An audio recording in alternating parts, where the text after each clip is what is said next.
Gold, trusted gold buyers. మీరు తాకట్టు పెట్టిన బంగారాన్ని విడిపించి ఈ రోజు ఉన్న మార్కెట్ ధరకు కొనబడను.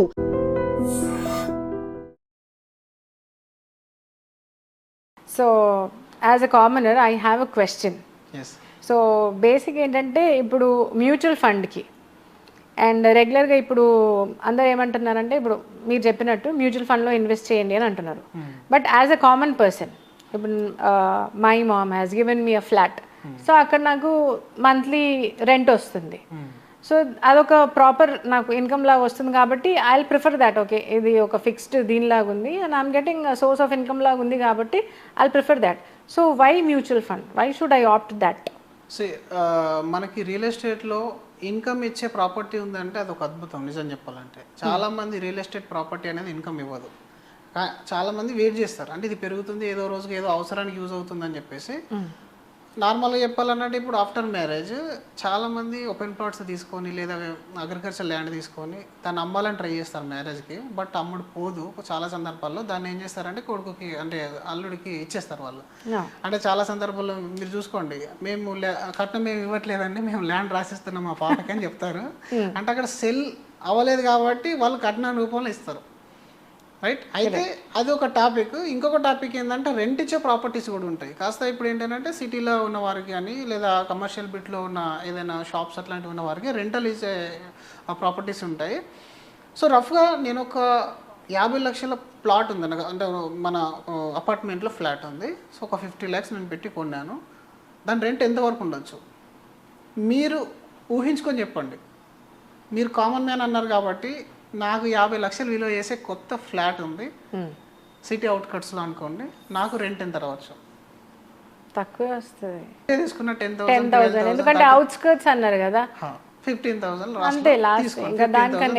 లేదా సిటీలో మీరు ₹1,00,00,000 పెట్టి ఏదైనా అపార్ట్మెంట్ కనుక తీసుకున్నట్టయితే అరౌండ్ 25,000-30,000. ఇప్పుడు మీరు క్యాల్కులేట్ చేసుకోండి, మనం పెట్టిన ఇన్వెస్ట్మెంట్కి మనం విత్డ్రా చేసేదానికి పర్సంటేజ్ అనేది ఎంత ఉంది. మీరు కనుక ₹1,00,00,000 పెట్టి ఒక అపార్ట్మెంట్ తీసుకొని 30,000 రెంట్ తీసుకుంటున్నారంటే విచ్ ఈస్ 3%. ఓకే, నేను SWPలో ఎంత తీసుకోమని చెప్పాను? 6% తీసుకోవచ్చు అని చెప్పాను. After withdrawing 6% your capital is getting double 10 to 11 years అని చెప్పాను. అండ్ అక్కడ ఈక్విటీ ప్లస్ డెట్ కాంబినేషన్లో కూడా ఉంటుందని కూడా చెప్పాను. అయితే ఇవి రెండు క్యాల్కులేట్ చేసుకో. ఒకటి, మనం తీసుకునే రెంటల్ ఇన్కమ్ అనేది compare to equity investment it is of, సగం మాత్రమే తీసుకుంటున్నాము. మీరు ఎంత హై రైజ్ అపార్ట్మెంట్ మీరు తీసుకున్నా 40-50,000 కంటే రెంట్ 1.5 CR ఉన్న అపార్ట్మెంట్కి రాదు. సో రెంటల్ ఇన్కమ్ కోసం మీరు తీసుకోవాలనుకున్నప్పుడు అప్రిషియేషన్ అనేది ఆగుతుంది అక్కడ రియల్ ఎస్టేట్లో, అది మనం కాదనిలేము. బట్ ఇక్కడ విత్డ్రావల్ ఆప్షన్ అనేది ఎక్కువగా ఉంది. సెకండ్ థింగ్ ఏంటంటే మీకు అక్కడ ఏదైనా ఎమర్జెన్సీ వచ్చింది, ఇంతకుముందు మనం చెప్పినట్టుగా మీరు లోన్ రుతం తీసుకోవచ్చు అని చెప్పాను. 50 lakhs మీకు మ్యూచువల్ ఫండ్ పోర్ట్ఫోలియో ఉంటే అరౌండ్ 25 lakhs 22 lakhs మీకు లోన్ వస్తుంది. Is it possible in that apartment? మీకు లోన్ ఇవ్వరు, ఎందుకంటే అది ఆల్రెడీ లోన్లో నడచవచ్చు లేదా దానిపైన ఆల్రెడీ రెంటర్ ఉంటారు. అయితే ఇంకా కొంచెం మీరు కామన్ మ్యాన్ అన్నారు కాబట్టి మరీ ఇంత డెప్త్గా వెళ్ళకుండా సింపుల్ కష్టాలు కూడా చెప్తాను నేను. ఇప్పుడు మీకు రెంటల్ ఇన్కమ్ ఇస్తుంది అని అంటే సంబడీ స్టేయింగ్ దేర్, అంటే వాళ్ళకు మీకు ఎలాంటి కనెక్షన్ లేకుండా మంత్లీ ఫస్ట్ డేట్లో ఆ రెంట్ పంపిస్తారా? Is it possible?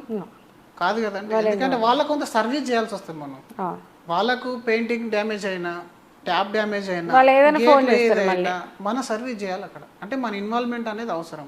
అలాగే టెనెన్సీ ఇష్యూస్ లేకపోలేదు, టెనెన్సీ ఇష్యూస్ ఎన్నో ఉంటాయి. ఎందుకంటే ఒక్కొక్కడు అందరు మన వాళ్ళు దొరకరు కదా, అంటే కొందరు ఏంటంటే మనలాంటి వాళ్ళు కాదు, కొందరు మనలాంటి వాళ్ళు కూడా దొరకచ్చు కదా.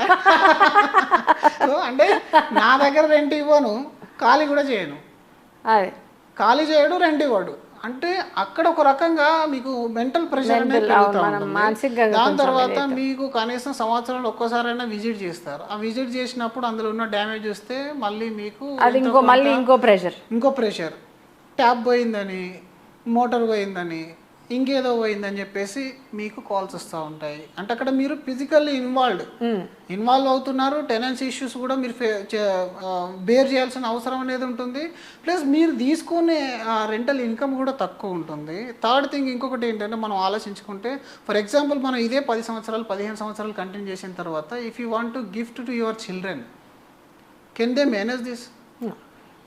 అది కూడా మనం ఆలోచించుకోవాలి కదా. అవును. ఆల్ ఆఫ్ సడన్ మీకు సెల్ చేయాలని అవకాశం వస్తే అంటే అవసరం వచ్చినప్పుడు మీరు దాన్ని సెల్ చేయాలంటే ఎంత టైం పడుతుంది. Versus compare to equity mutual funds అది మీకు ఎక్కువ టైం అనేది తీసుకుంటుంది. ఇక్కడ సెల్ చేయాలనుకుంటే మీరు 2 days లోపల సెల్ మీరు చేసి చెప్పినట్టు జస్ట్ 2 days. మీకు అక్కడ 50 లక్షల అపార్ట్మెంట్ మీకు చాలా అవసరం పడింది, 40 లక్షలకు అమ్మాలనుకున్న బయ్యర్ దొరకాలి. That is very very critical in this condition. అదే మీరు మ్యూచువల్ ఫండ్లో 40 lakhs మీరు అమ్మాలనుకున్న మార్కెట్ డౌన్ అయినప్పుడు అమ్మేసేయచ్చు ఇమీడియట్గా. అంటే ఇక్కడ లిక్విడ్ అసెట్ ఇది, మీకు దీనిపైన లోన్ అనేది ఉంది, మీరు తీసుకున్న విత్డ్రావల్ అనేది కూడా ఎక్కువ ఉంటుంది.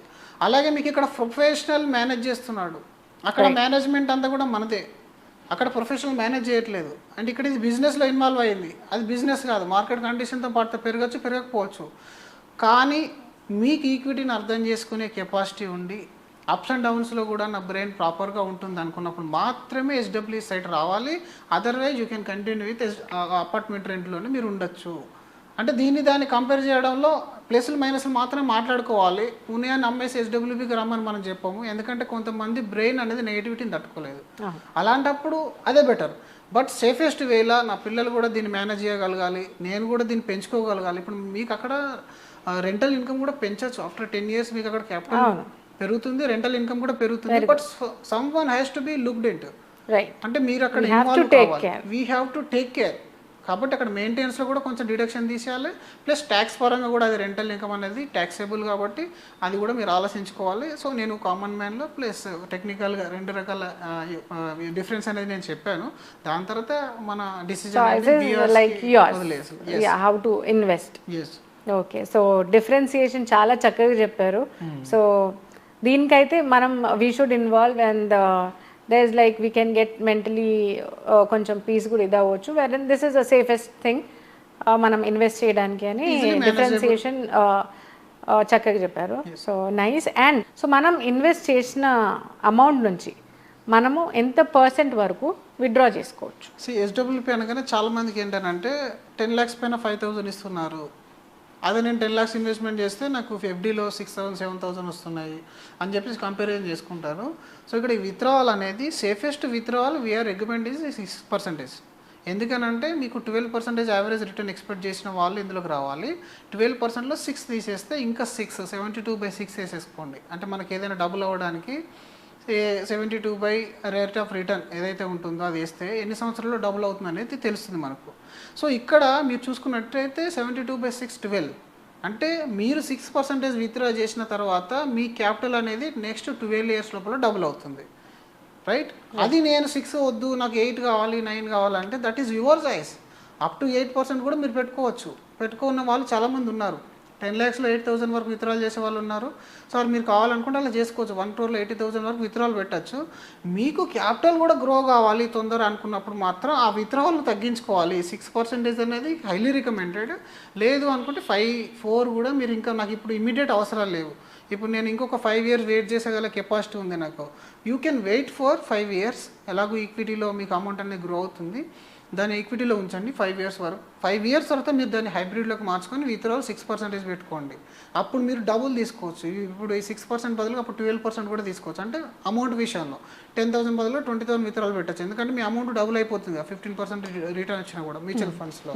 సో ఆ విధంగా ప్లాన్ చేసుకోవాలి. బట్ ఇంత లిమిట్ అనేది ఉండదు.